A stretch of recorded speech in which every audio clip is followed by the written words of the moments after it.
Dios le bendiga mucho, pastor. ¿Cómo está? Quiero que usted se presente con su nombre completo y la iglesia que usted está pastoreando. Bueno, mi nombre es Jorge Luis Tavares. Estamos pastoreando la Iglesia de Dios Pentecostal, de Mesa, Apache Johnson, y aquí estamos desde hace 2 años. Muy bien. ¿Me podría decir cómo Dios lo llamó al pastorado? Bueno, es una historia larga, pero voy a tratar de simplificar lo más que pueda. Pero yo me convierto a los 13 años y luego pasó algo muy bonito, que era que en ese momento no era tan bonito porque yo no tenía ropa para ir a la iglesia. Entonces solamente tenía unos pantalones cortos, pero pude conseguir un solo pantalón de tela y una camisa. Y era lo único que me ponía. Entonces, luego eso se fue dañando y yo le oré al Señor porque yo quería vestir como visten los muchachos de aquel entonces. Entonces, ahí el Señor contestó mi oración y recuerdo como ahora que una persona me regaló no sé cuántas camisas, pero los pantalones sí los conté, eran 17 pantalones de tela. ¡Wow! Y muchas camisas. Entonces, a partir de ahí, en la iglesia de nosotros hacían 5 cultos a la semana. Entonces, ya tú sabes, yo iba de pantalón, de tela y camisa lunes, martes, miércoles, jueves, viernes, todos los días. Entonces, después de ahí, se me apodó el pastorcito. Porque yo siempre andaba formal, pero era lo único que yo tenía. Sí. Entonces, nada, crecí con ese seudónimo, pero nunca el pastorado ni me interesó ni me gustaba. Pero nada, me fui desarrollando y luego entonces Dios me dio la palabra de que iba a ser pastor a través de mi pastor. Pero en ese momento no la recibí, no quería. Y nada, y luego ya a partir de 2 años me caso y comienzo a trabajar y ahí entonces que Dios comienza a involucrarme en las cosas de Dios y ahí es que Dios me confirma el llamado. Me dice, yo te llamé para ser pastor y todo lo que has hecho es para una base para eso. Sí. ¿Cómo hace usted el balance entre la iglesia y su familia? ¿Cómo hago el balance? Es algo muy importante porque a veces uno como pastor no sabe hacer ese balance. Como cuando uno comenzó este ministerio, uno tiene mucha pasión por la gente, mucha pasión por las almas, mucha pasión por querer hacer las cosas de Dios y uno sin darse cuenta descuida la casa, descuida a su familia, a su esposa, pero poquito a poquito he ido aprendiendo a tener ese equilibrio, a dedicarle tiempo a la casa, que es mi primer ministerio, y luego a la iglesia. Pero ¿cómo logré ese balance? Tomando en cuenta ese principio de que hay un orden en Dios. El orden es Dios, familia, iglesia. Tratando de vivir ese orden. No puedo invertir ese orden. Y muchos de los errores de muchos pastores que he visto es que han tenido ese orden invertido.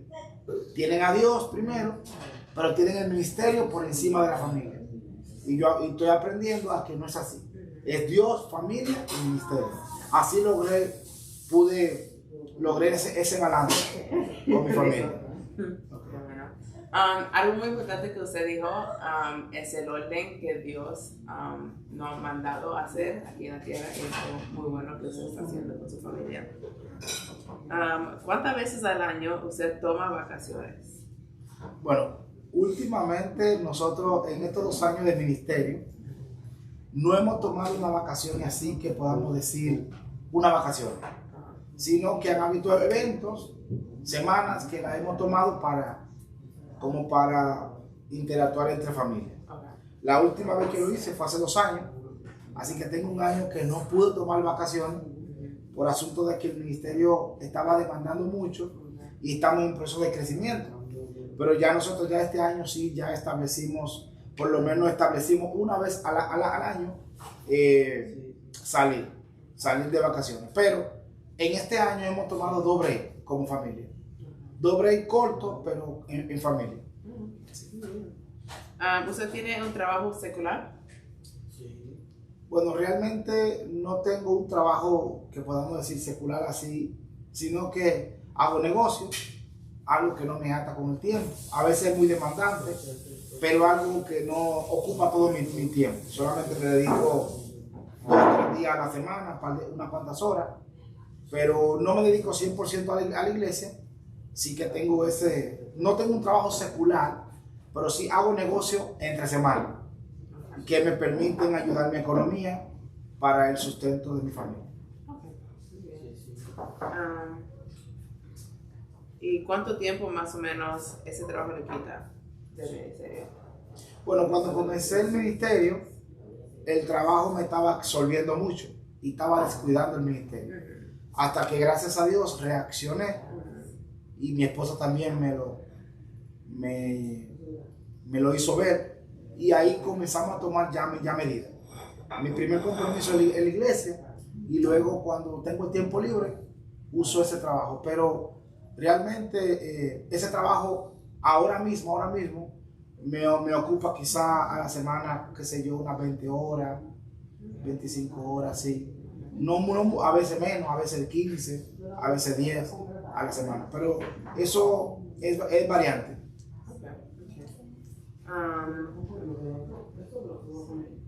¿En alguna ocasión he querido dejar la iglesia?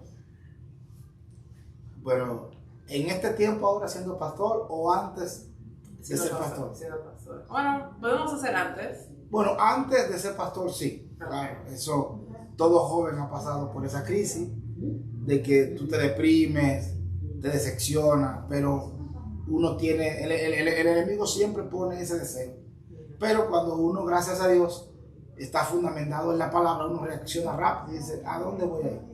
O sea, dejar la iglesia para dónde, para coger dónde, para dónde. Si el mundo no ofrece mucho, pero todo lo que ofrece es a perdición.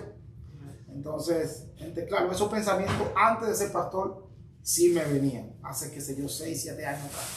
Pero ya después que soy pastor, no. Ya después que soy pastor, ya sé, estoy claro, muy claro, cuál es mi misión en la vida, cuál es el ministerio que Dios me ha dado, y sucesivamente.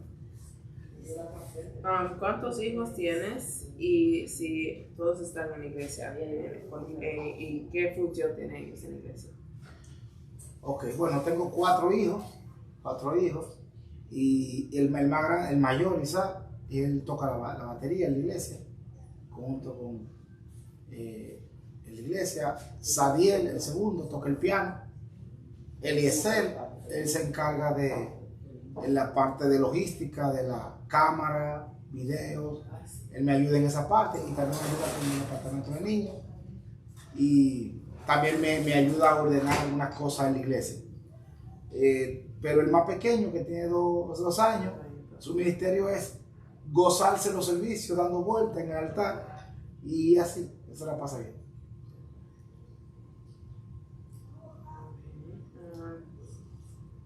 ¿Ha tenido que comprometer su dinero personal para la iglesia? Gracias a Dios, desde la iglesia que estamos pastoreando, ha sido desde que comenzamos autosostenible. Ha sido desde que comenzamos un milagro, creo. Pero claro, siempre uno, para ayudar la obra, siempre uno pone de su dinero. Uno, a lo primero me cubrí muchos viajes ministeriales, me lo cubría yo, cosas de la iglesia. Siempre con mi dinero compro mucha Biblia para regalarla, para darse a la gente que quiere una. Pero sí, siempre se invierte. Ahora se invierte menos porque ya la iglesia está un poquito más fortalecida, pero a lo primero sí se invirtió mucho dinero. No invertí dinero en pasajes, no invertí dinero en pago de templo, pero sí invertí en unas que otras cosas. ¿Sabes?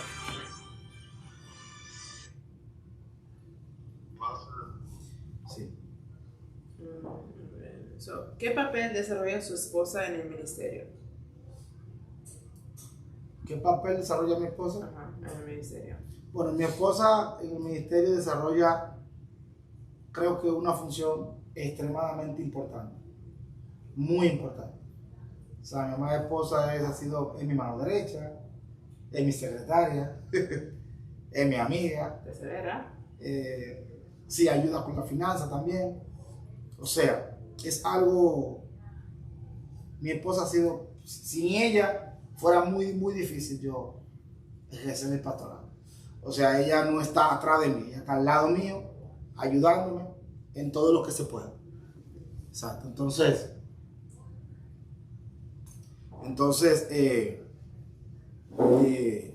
nada, mi esposa ha sido todo, realmente ha sido ayuda idónea, lo que dice la Biblia. Ella ha sido una ayuda idónea, realmente. Sí. Otra pregunta que tenemos es, si nos puedes contar una anécdota donde su carácter fue probado por una abuela.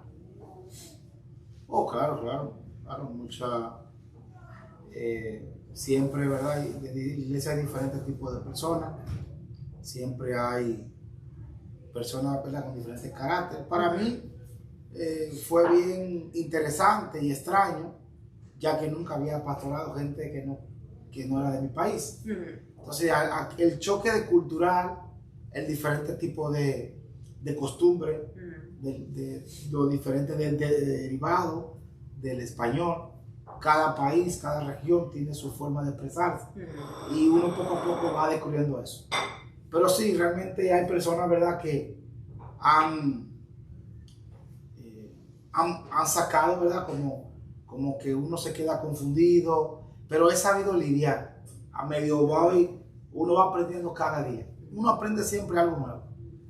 Ser pastor no lo hace 3 años de instituto bíblico, no lo hace los estudios, no. Ser pastor es un llamado de Dios, que usted puede aprender muchas teorías, pero en verdad el verdadero aprendizaje lo va haciendo la práctica. La teoría es muy buena porque te ayuda a no cometer errores fatales para el ministerio, pero la práctica es lo que va formando, junto a ese conocimiento, tu carácter y el pastorado. Sí. ¿Cuánto tiempo a la semana dura preparando su sermón del domingo?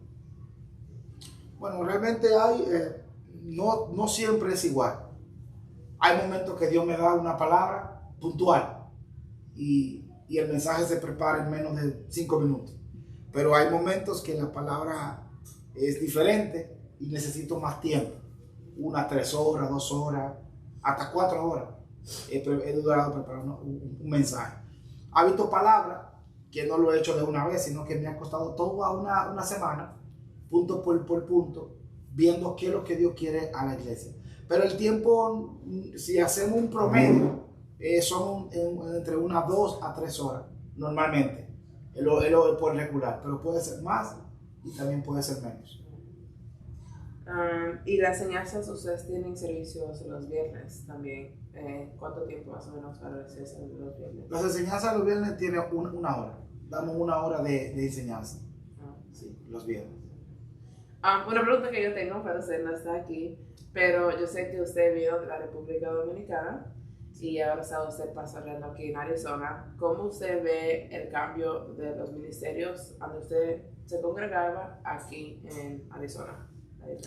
Bueno, el cambio fue rápido, muy dramático, porque ese cambio realmente fue drástico. ¿Por qué? Porque vengo de una iglesia donde unos 300, 400 miembros, ¿verdad? Y dirigía un ministerio, ¿verdad? Pero no era pastor oficial, sino que era pastor de jóvenes.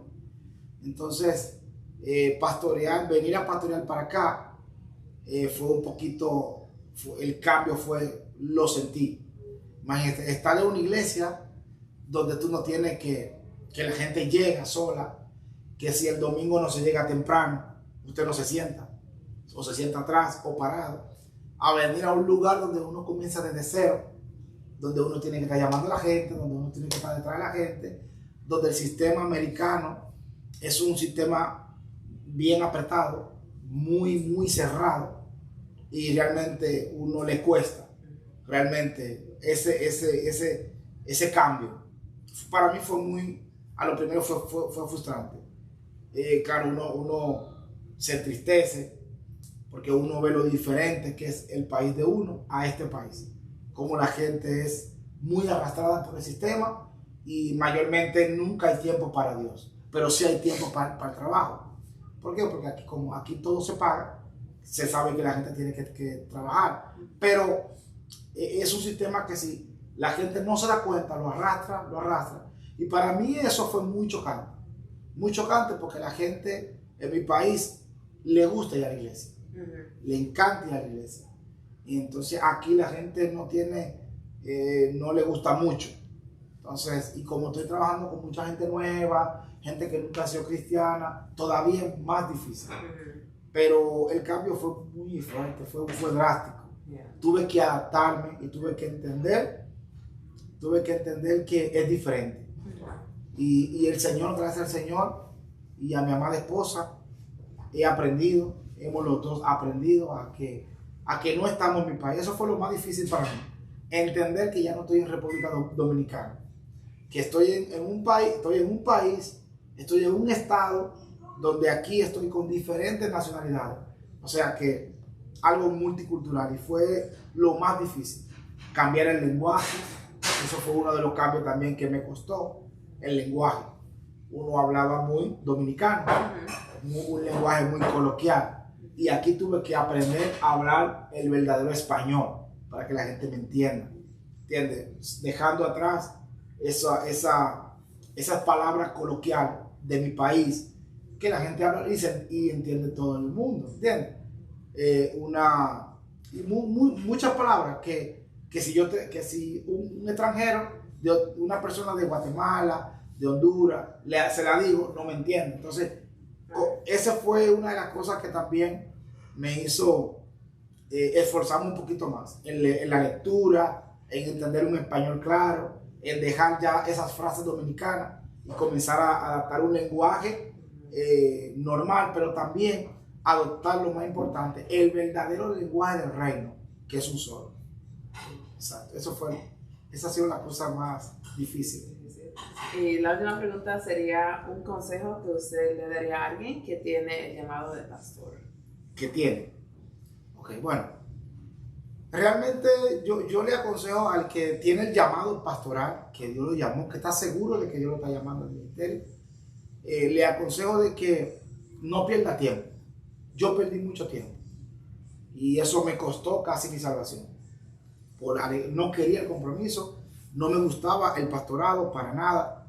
Veía solamente que los pastores es el ministerio para mí más difícil. ¿Por qué? Porque el pastor tiene que cuidar de todo, el pastor tiene que ser un todólogo en muchas ocasiones. Y también el pastor es muy maltratado. Casi nadie valora el trabajo que hace. Solamente la gente pide, exige. Entonces yo veía eso con mi pastor y yo no quería el pastorado por eso. Me gustaba más el ministerio de evangelismo, porque uno llega, predica y se va. Pero el pastorado ya es algo más cuidado, el día a día, ¿entiendes? Cuesta más. Entonces yo le aconsejo al que tiene ese llamado, número uno, que se prepare. Preparación. Después de preparación, número dos, estar 100% seguro, ¿verdad?, de que ese llamado es Dios.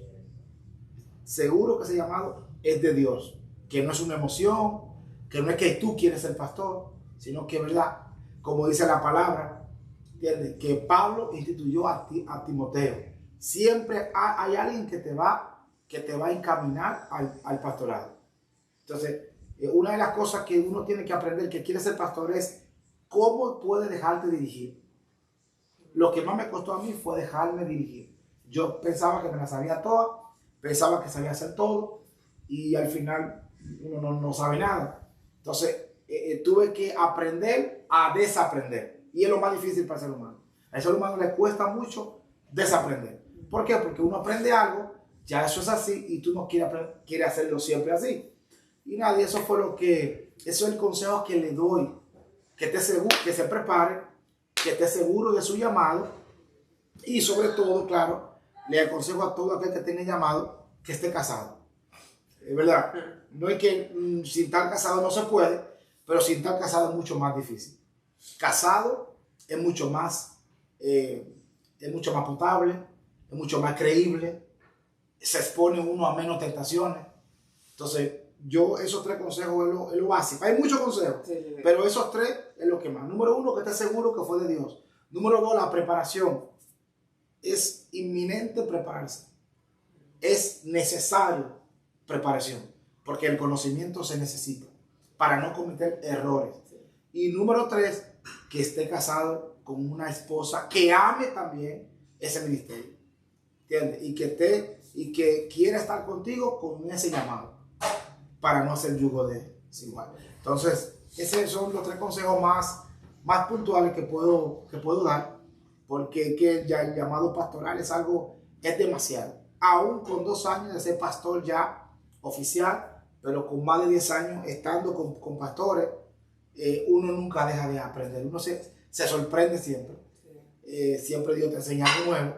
Pero si tú estás seguro de que fue Dios, si te estás preparando o te preparaste y tienes una esposa que apoya y cree en ese ministerio, tu labor ministerial va a ser mucho más factible y va a ser más llevadero. Es difícil, siempre es difícil, pero con esos 3 puntos fundamentales usted puede creer que puede avanzar, porque Dios te va a respaldar.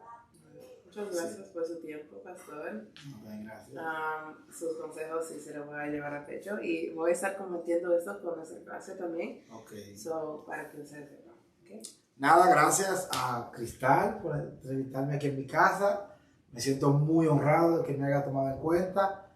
También a los que escuchen esta entrevista, gracias por la oportunidad, por el honor que me dan, y espero que de esta entrevista puedan sacar algo bueno, puedan ustedes aprender. Hay una frase muy popular, no sé si alguno lo ha escuchado, es que el sabio aprende de sus errores, pero el más sabio aprende de los errores de otros. Así que vamos a ser más sabios, sí, aprender de los errores de otros y no cometer lo mismo, y que podamos emprender el ministerio. Por último, quería decir, no quiero dejar de decirle, el ministerio pastoral es mucho sacrificio, mucho esfuerzo, dedicación, pero tiene una de las satisfacciones más grandes, es ver a alguien recibir al Señor en su corazón, es ver cómo Dios puede transformar un desorden en un orden, y tú ves la vida viviendo feliz. O sea, todo el esfuerzo que pude decir antes, cuando tú ves una vida transformada por Dios, no hay mayor premio ni mayor paga que eso. Así que eso es lo que le puedo decir en resumen, como el ministerio pastoral. Es un ministerio para dar, simplemente. Gracias, Dios bendiga. Gracias.